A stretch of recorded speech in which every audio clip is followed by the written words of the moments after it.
เดี๋ยวได้อ่อนเหลวเลยจอดรอ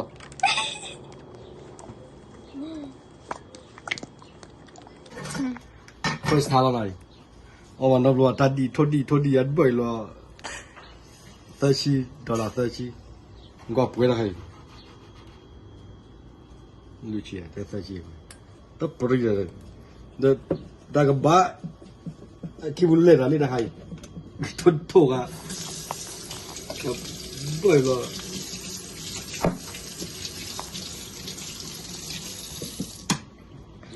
ก็ป่วยเนี่ยนะโอ้โหตายหล่อชาดีหล่อชาดีเนี่ยก็ชี้เพื่อชี้ยาด้วยกาวะชาดีเพื่อชี้กาวะชาดีเพื่อจิ้นที่เราไปบ้า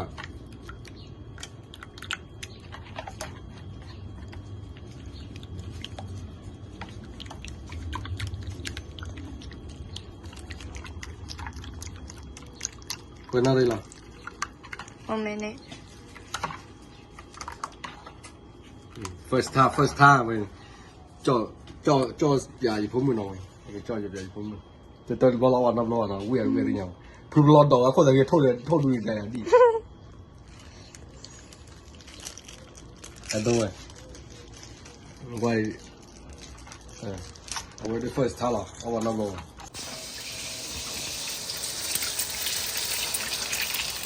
ก็คิดว่าอย่างนั้นแต่บอลนี่สุดเลยนะ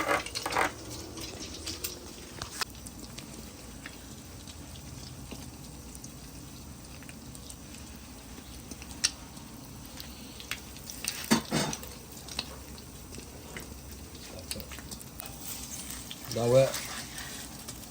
เราพอเราอาชีพอูเลยเอาเรื่องนั้นเลย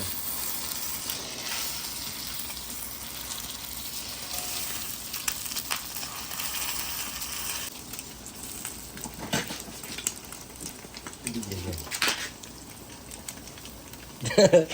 ผมไม่อยู่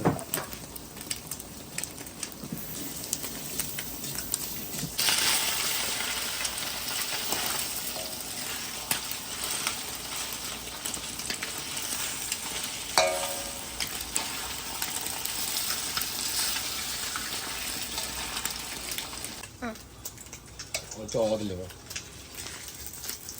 เวลาอายาปาเราดูเลยเราดูเลยเราดูเลยโอเค